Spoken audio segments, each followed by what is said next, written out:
Okay, where are we?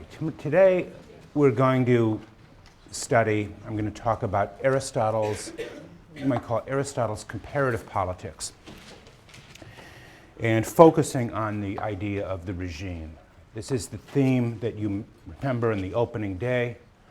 I said was really the central concept or the leading thread of this course, and it's in books 3 through 6 of Aristotle's Politics that he develops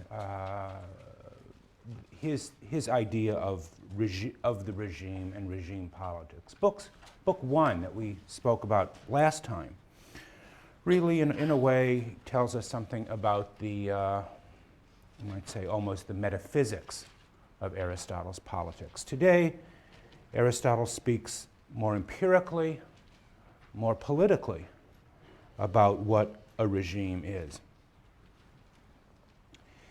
His idea of regime, politeia, again, the same word that was used for the title of Plato's Republic, is the centerpiece of Aristotle's politics, literally. It occupies the theme of the middle 3 books, books 3 through 6. These books are difficult in many ways. They're complicated. They're not everybody's favorite part of the book, but they are my favorite part because it tells us more precisely than anywhere else how Aristotle understands the nature of politics. And that, after all, is what we are most interested in. A regime refers to both the formal enumeration of rights and duties within a community, but it also addresses something closer to what we would call the way of life or the culture of a people. Their distinctive customs, manners, laws, habits, moral dispositions, and sentiments. And Aristotle's constitutional theorizing begins by asking a simple question. What is the identity of a city? What gives it its identity and enduring existence over time? And his answer is the regime. The regime is what gives a people and a city its identity. Aristotle distinguishes between what he calls the matter and the form of the regime. Let me examine both of these in turn. The matter, the substance, the material basis of a regime concerns its citizen body, that is to say, the character of those who constitute a city. And here he rejects a number of alternatives for what constitutes a citizen body. He rejects the idea that the city is defined simply by a group of people who inhabit a common territory, the same space, as it were. The identity of a polis, he writes, is not constituted by its walls. That is to say, it is not constituted by geography alone. And similarly, he rejects the idea that a regime can be understood as a defensive alliance against invasion by others. In our terms, for example, NATO would not be a regime, a purely military or defensive alliance.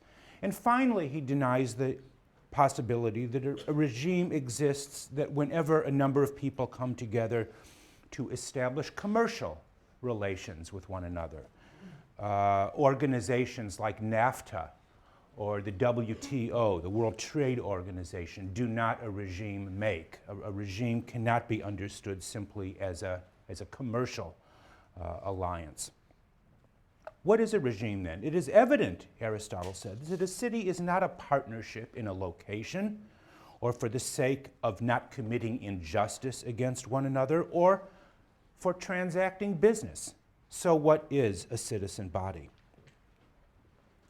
The citizens who constitute a regime, he tells us, do more than occupy a common space, but are held together, according to Aristotle, by bonds of common affection. It is affection, loyalty, and friendship that make up a regime. This sort of thing, he says, this political partnership, is the work of affection, Philia is his word, is the work of affection. For affection is the intentional choice of living together. 1280a, if anyone's interested. It is the intentional choice of living together. Friendship, he writes, is the greatest of good things for cities. For when people feel affection for each other, they are less likely to fall into conflict. But what kind of friendship is he talking about? Is it the kind of friendship that you feel for your best friend or for your parents or siblings? What kind of friendship are these bonds of affection that he says hold the city together and that make it a regime?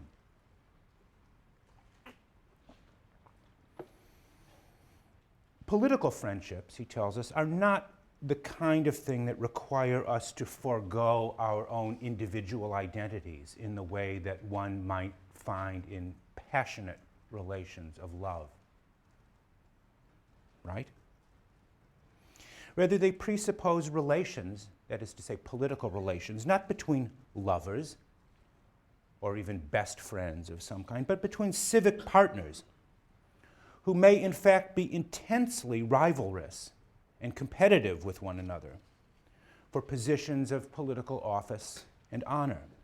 Civic friendship, civic philia, is in other words not without a strong element of what might be thought of as sibling rivalry, in which each citizen strives to outdo the others for the sake of the civic good.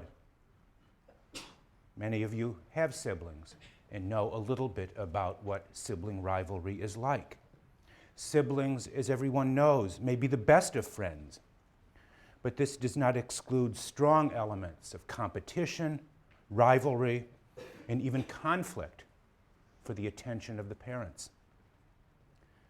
And fellow citizens, for Aristotle, are like siblings, each competing with one another for the esteem, the affection, and the recognition of the city that serves for them as a kind of surrogate parent.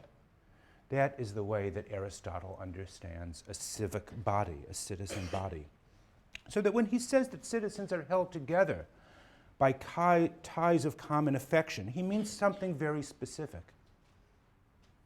The civic bond is more than an aggregate of mere self-interest or rational calculation, as was going to be defended by someone like Thomas Hobbes or by most of today's modern economists who believe that society can be understood simply as a series of rational transactions between buyers and sellers of different goods, and that can be modeled along some kind of game theoretic lines. Aristotle denies this, explicitly denies this. He seems to have known something about the modern economic theory of society long before modern economics was even developed.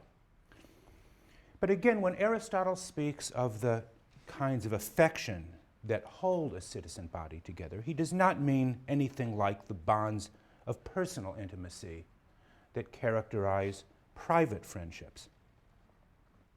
What he means when speaking about civic affection is more like the bonds of loyalty, camaraderie, that hold together members of a team or a club. These are more than, again, ties of mutual convenience. They require loyalty, trust, what social scientists today sometimes call social capital, that successful societies require social capital. A distinguished political scientist at another university, I will not mention its name here, at another university has spoken about the importance of social capital or trust as the sort of basic relation, the basic component of a healthy democracy. Aristotle knew that. He didn't use a kind of ugly social scientific word like social capital. Rather, he spoke about civic friendship and philia. The political partnership, he says, must therefore be regarded as being for the sake of noble actions and not just for the sake of living together. The city, as he likes to say, or the regime exists not merely for the sake of life, but for what he understands to be the good life, the life of friendship, the life of, again, competitive relations for positions of honor and office.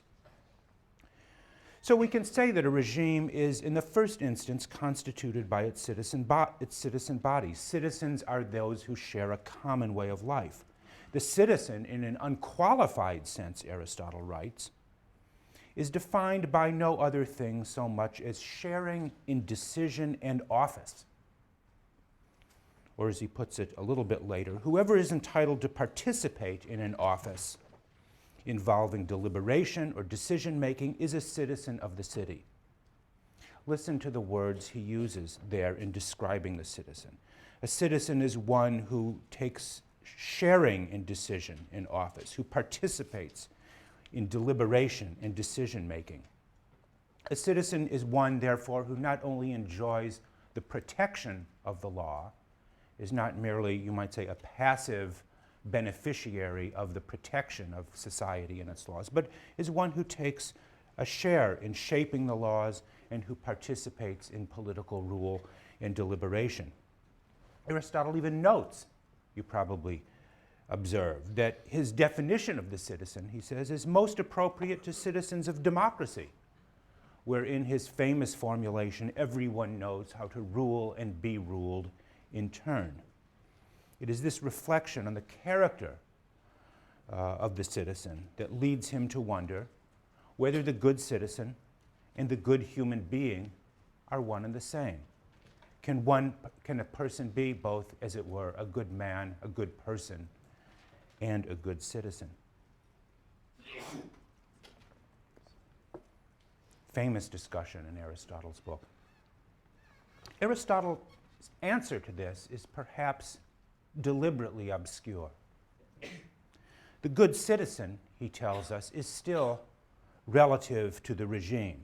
That is to say, the good citizen of a democracy will not necessarily be the same person or the same kind of person as the good citizen of a monarchy or an aristocracy.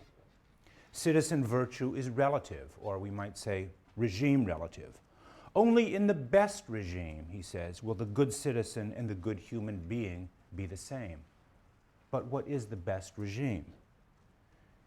At least at this point, he has not told us. The point he's trying to make is there are several kinds of regimes and therefore several kinds of citizenship appropriate to them. Each regime is constituted by its matter, that is to say, by its citizen body, as we've been talking about, but also now by its form, by its formal structures. That is to say, every regime will also be a set of institutions and formal structures that give shape to its citizens. Regimes or constitutions, you might say, are forms or formalities that determine how power is shared and distributed among citizens. Every regime is an answer, consciously or not, to the oldest political question of all. Who governs? Who should govern? Every regime is an answer to that question because every regime sets forward a way of formally distributing powers and distributing offices among its citizen body. So we move now from the matter of the regime, it's what constitutes its citizens and its citizen body, to the question of the form of the regime, its forms, its formalities, its structures and institutions, you might say. Entirely too much of modern political science is focused on simply the forms and formalities of political life, not enough, in my opinion, with questions of the citizen body and what constitutes the character or the virtue, in Aristotle's term, of its citizens. But nevertheless, Aristotle gives extraordinary importance and attention to the forms or formalities that make up a regime. What does he mean by that? Aristotle defines the strictly formal criteria of a politeia twice in his Politics. And I'm sure you noted both times where they appeared, yes? Book 3, Chapter 6, famous definition. The regime, he says, is an arrangement of a city with respect to its offices, particularly the one who has the authority over all matters. For what has authority in the city is everywhere the governing body, and the governing body is the regime. The regime is an arrangement of a city, he says, with respect to its offices, and every city will have a governing body, that governing body being the regime. The second definition appears at the beginning of Book 4, Chapter 1. For a regime, he writes, is an arrangement in cities connected with offices, establishing the manner in which they have been distributed, what the authoritative element of the regime is, and what the end of the partnership is in each case. A similar but slightly different definition of what constitutes the formal structure of regime politics. But from these two definitions, appearing in Book 3, Chapter 6 and Book 4, Chapter 1, we learn a number of important things. First, just to repeat, a regime concerns the manner in which power is divided or distributed in a community. This is what Aristotle means when he uses the phrase, an arrangement of a city with respect to its offices. In other words, every regime will be based on some kind of judgment of how power should be distributed, to the one, to the few, or the many, to use the Aristotelian categories of political rule, or some mixture, some mixture of those three classes that constitute every city. In every regime, one of these groups, he says, will be the dominant class, will be the dominant body, the ruling body, as he says in that definition. And that ruling body will, in turn, he says, define the nature of the regime.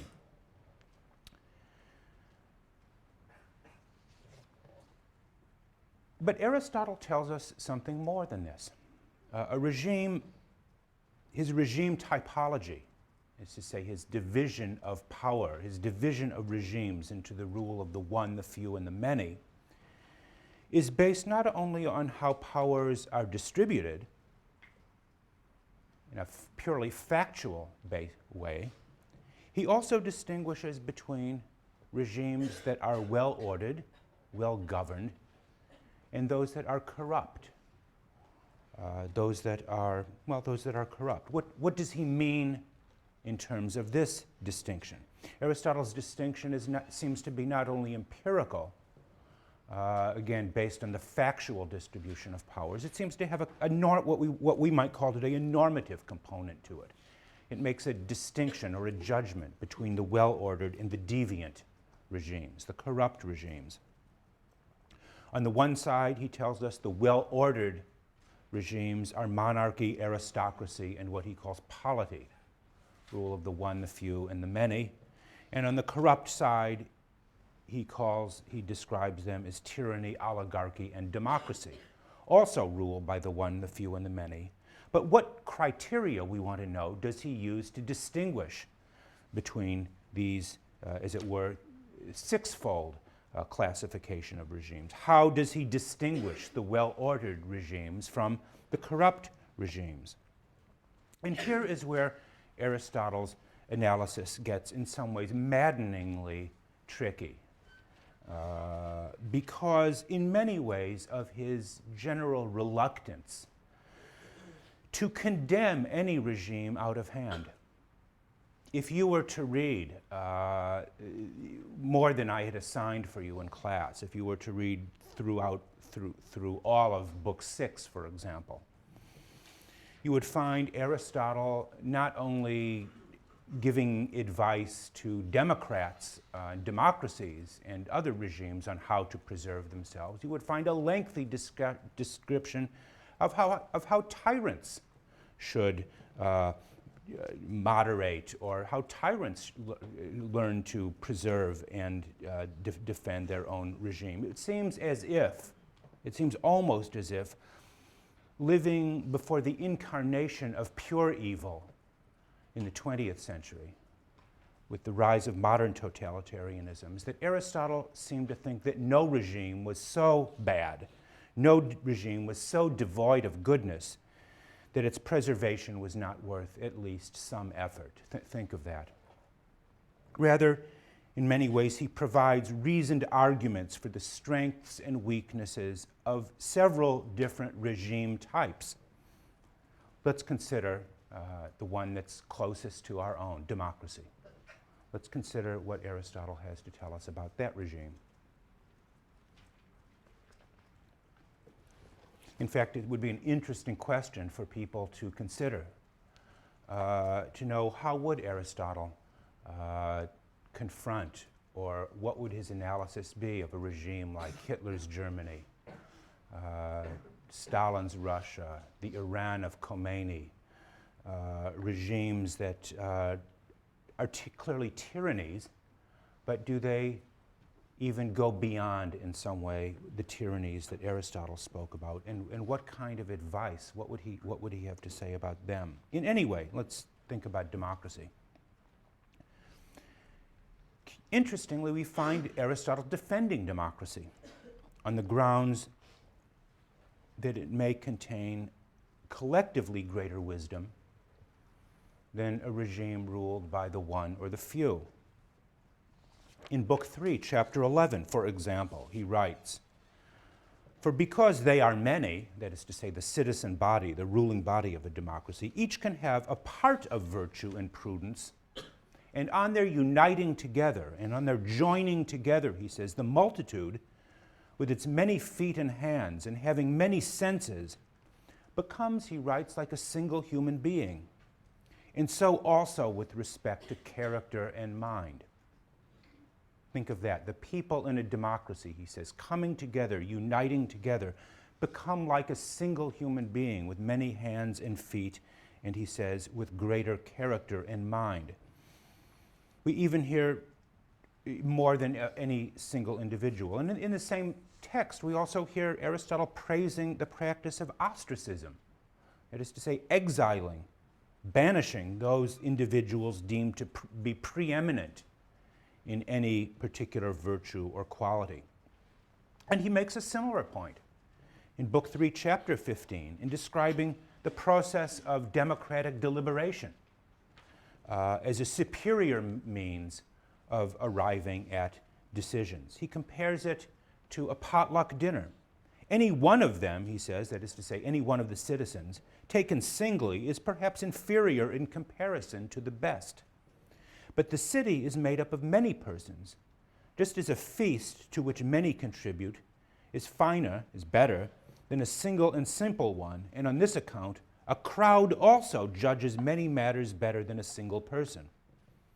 Furthermore, what is many, he says, is more incorruptible. Like a greater amount of water, the many is more incorruptible than the few. So he gives there a powerful argument in defense of democracy, like a potluck dinner. Each individual cook may not be as good as the best chef, but many taken together will provide many more dishes and many more for a variety of tastes than does a single chef. And he says, furthermore, a crowd, the many, is more incorruptible than the few. Less light and incorruptible here, I take it in the kind of ordinary sense of the term, less susceptible to bribery. You can't bribe a lot of people in the way that you can a single individual. Are Aristotle's views on democracy correct here in his analysis? Do, in fact, many chefs make for a better dinner than a single chef? Well, I don't know. Would you rather have dinner at the Union League, where there's one chef, or a master chef? Or would you rather have dinner with a bunch of your friends, each providing some piece of the dinner? Well, it's a good argument. It's an interesting argument. It's open to debate at any rate. Yet at the same time,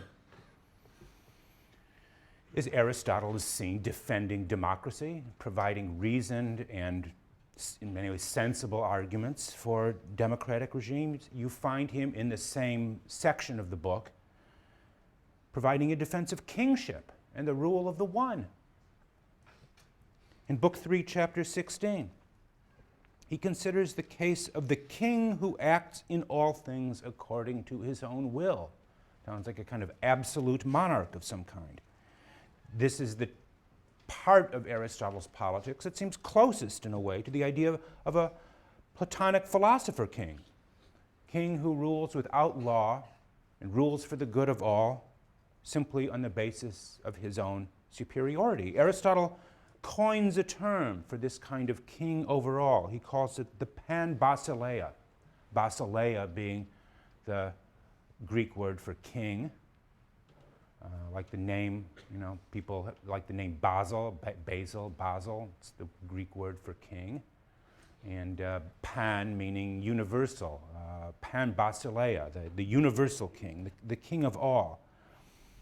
Aristotle does not rule out the possibility of such a person emerging, a person of what he calls excessive virtue, almost hyperbolic excellence, he says, who stands so far above the rest as to deserve to be the natural ruler over all.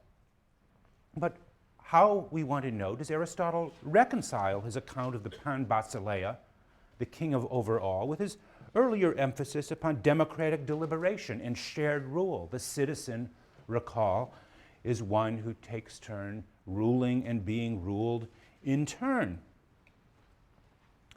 When readers look at Aristotle's account of kingship, and particularly this notion of the pan-basileia, the king over all, this suggestion must at least occur that there is a hidden Alexandrian or Macedonian streak to Aristotle's political thinking that owes more to his native Macedon than to his adopted Athens, the idea of universal kingship. Think of Alexander the Great later on. And in fact, in one of my favorite passages in the book, which you will read for next time, I cannot resist quoting already a passage from Book 7, and near the end of the book, Book 7, Chapter 7, where Aristotle writes as follows.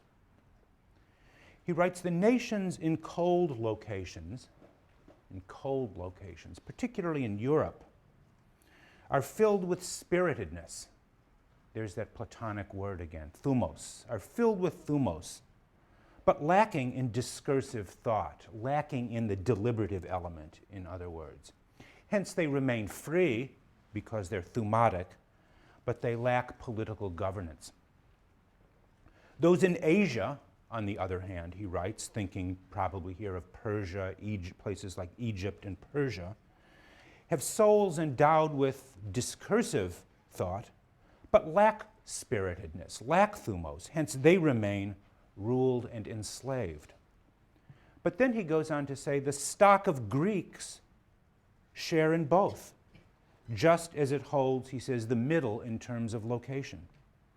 For it, that is to say the Greeks, are both spirited, are both thumatic, and endowed with deliberative thought, and hence remain free and governs itself in the best manner. And, he writes, and he concludes, at the same time is capable of ruling all, should it obtain a single regime.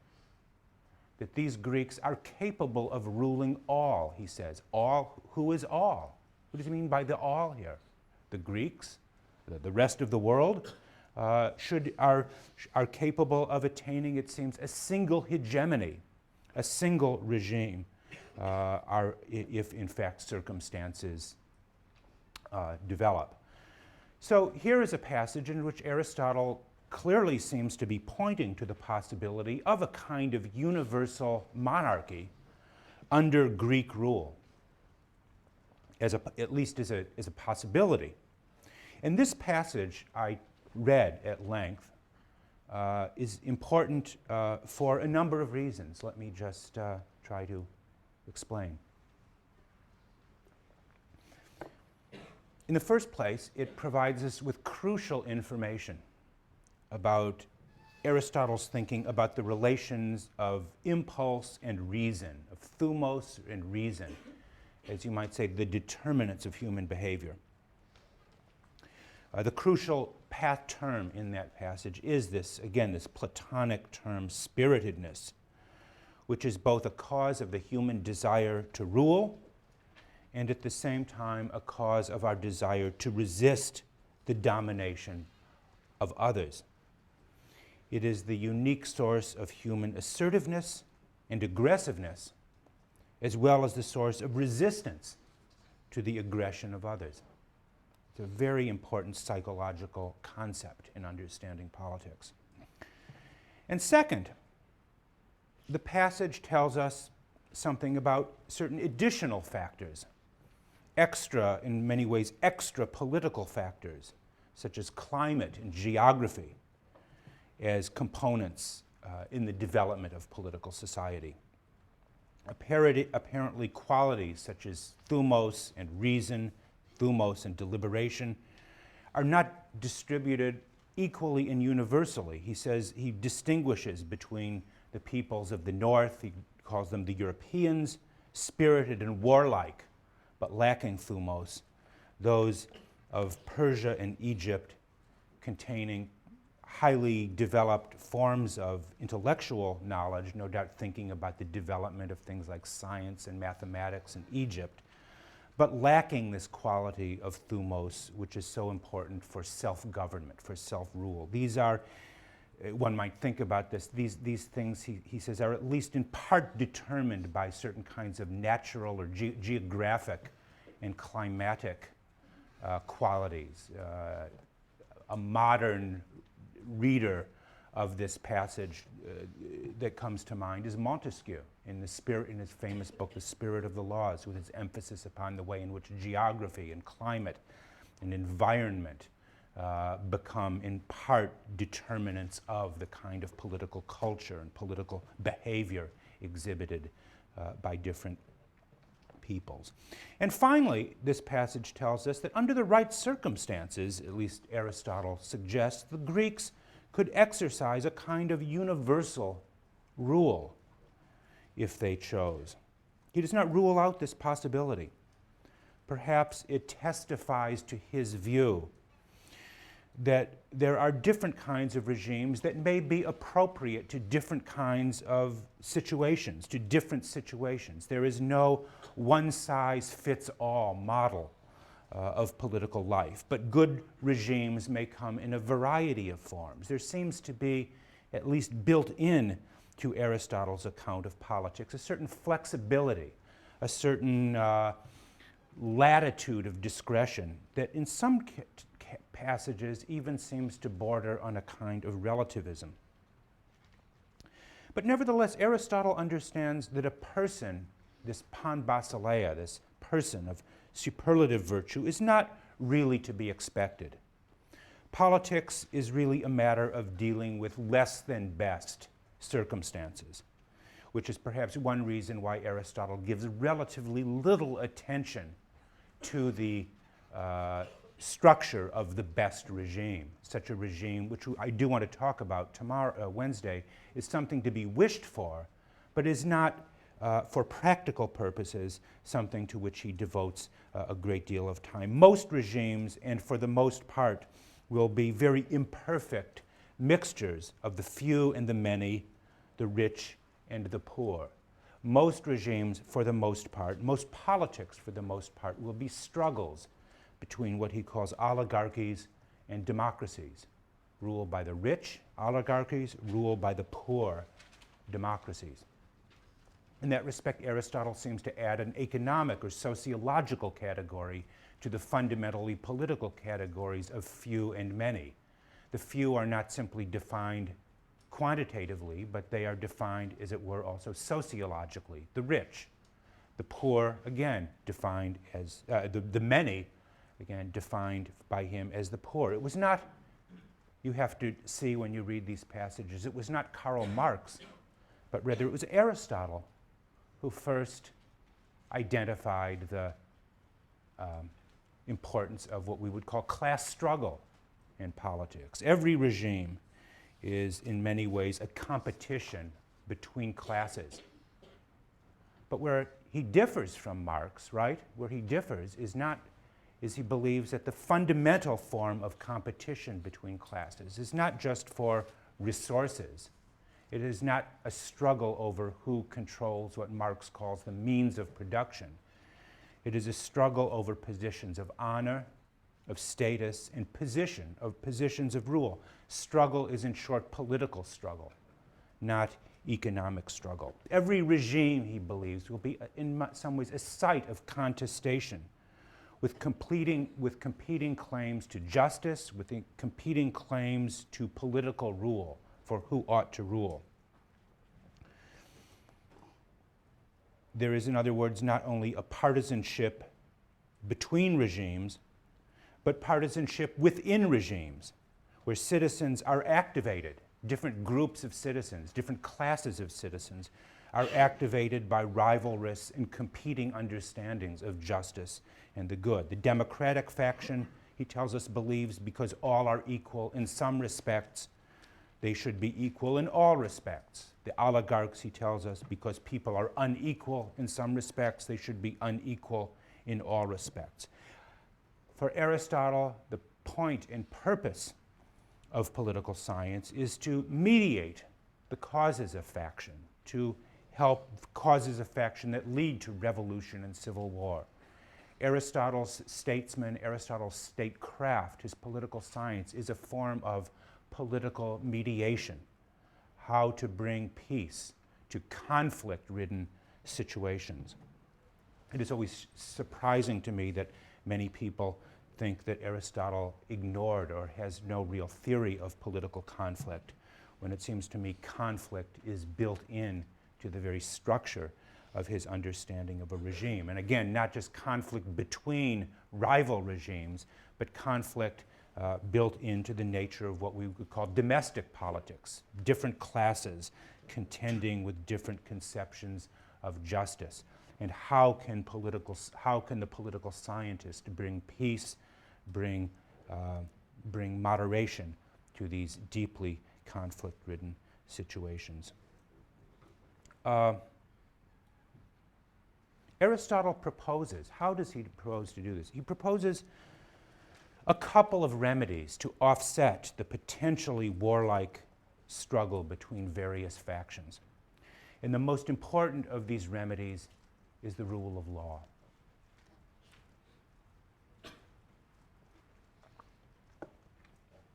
Law ensures, he says, the equal treatment of all citizens and prevents arbitrary rule at the hands of the one, the few, or the many. Law establishes what he says is a kind of impartiality.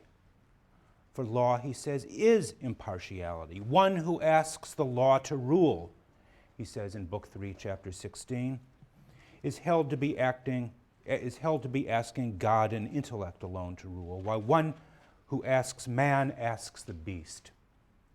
Desire is a thing of this sort, and spiritedness, he writes, again, thumos, spiritedness perverts rulers and the best men. Hence, law is intellect without appetite. Even the best men, he says, can be perverted by spiritedness.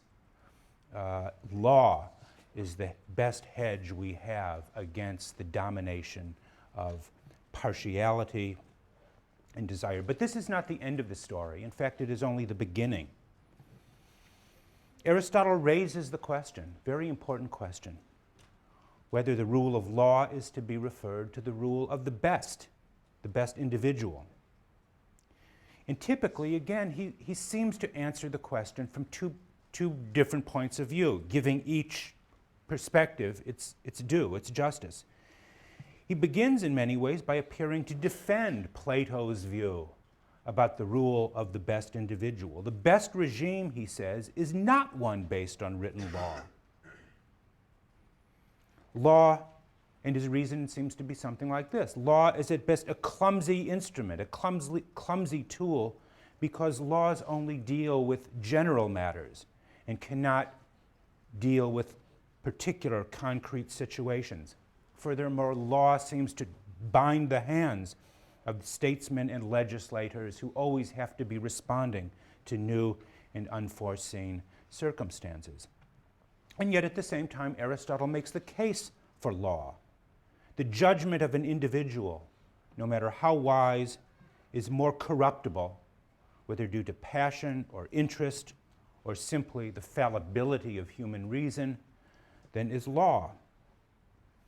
He notes as a practical matter, no one individual can oversee all things.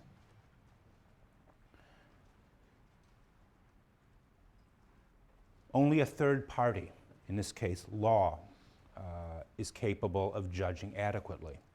Again, he seems to give reasons and good reasons for both cases. But he moves to the question, should law be changed? Is law changeable? And if so, how? And once again, he puts forward different arguments. In Book 2, Chapter 8, he compares law to other arts and sciences and suggests why sciences such as medicine and has exhibited progress, this should be true for law. The antiquity of a law alone is no justification for its usage. Aristotle seems to reject, you might say, Burkean conservatism long before the time. Antiquity or tradition alone is no justification. Yet at the same time, he seems to recognize that changes in law, even when the result is improvement, are dangerous. He writes, "It is a bad thing to habituate people to reckless dissolution of laws. For the city will not be benefited as much from changing law as it will be harmed through being habituated to disobey the rulers." In other words, he's saying lawfulness, like every other virtue, is a habit. It is a habit of behavior. And the habit of disobeying even an unjust law will make people altogether lawless. This emphasis upon law as a constraint on human behavior in many ways seems to introduce a strong element of conventionalism in Aristotle's thought. This is the view that justice is determined by laws, by customs, by traditions, that it is conventions, nomos, in the broadest sense of the term, that constitutes justice. And as I indicated, there's also seems to be a certain degree of relativism associated with this. Since conventions vary from society to society, the standards of justice will seem to again be regime dependent. And this seems to be entirely consistent with parts of Aristotle's anthropology. After all, if we are political animals by nature, then the standards of justice must derive from politics. A right that transcends society cannot be a right natural to man.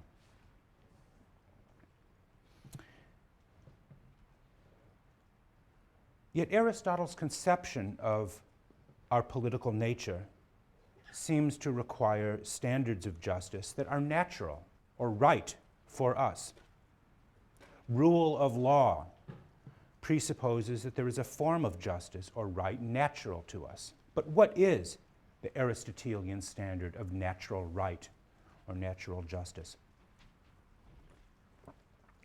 Aristotle makes a surprising assertion. Unfortunately, it's an assertion in a book you're not reading. A book, the Nicomachean Ethics, Book 5, Chapter 7.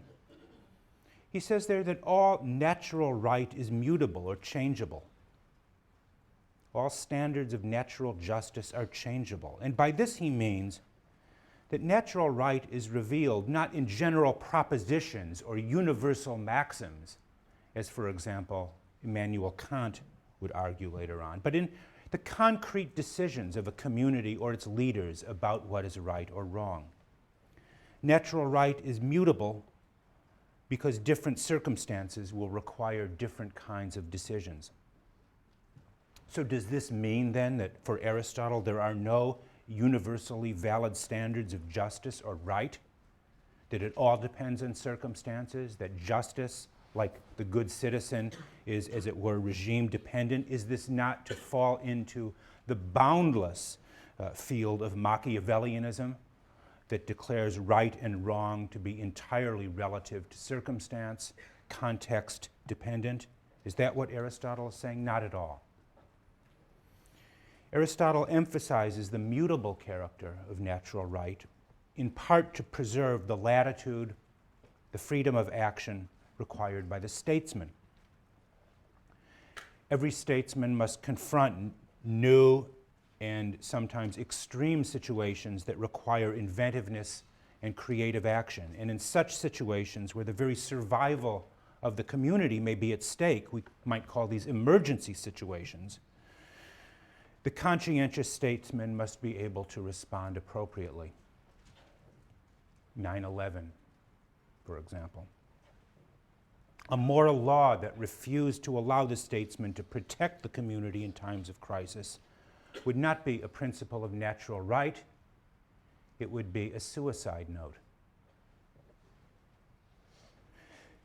To a considerable degree, Aristotelian standards of natural right reside in the specific decisions, the concrete decisions of the ablest statesman. These cannot be determined in advance, but must be allowed to emerge in response to new and, again, different and unforeseen situations. What is naturally right, what is right by nature in peacetime, will not be the same as what is naturally right or right by nature in times of war.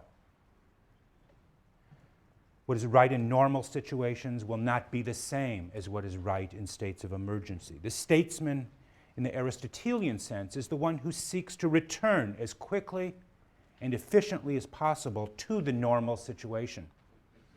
And this is what distinguishes Aristotle from Machiavelli and all those later thinkers who take their bearings from Machiavelli. I'm thinking of thinkers like Hobbes, like Carl Schmitt, and Max Weber in the 20th century. All of these thinkers take their bearings from the extreme situations of civil war, of social collapse, of national crisis.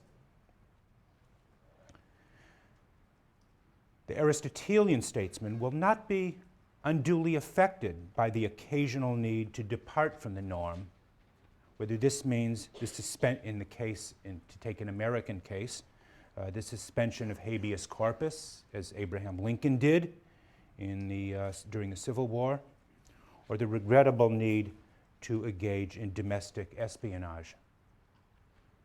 But in any case, the Aristotelian statesman's goal will be the restoration of the conditions of constitutional government and rule of law as quickly and, again, as efficiently as possible. On that grim note, I think, I'll let you go, and we will conclude Aristotle next time.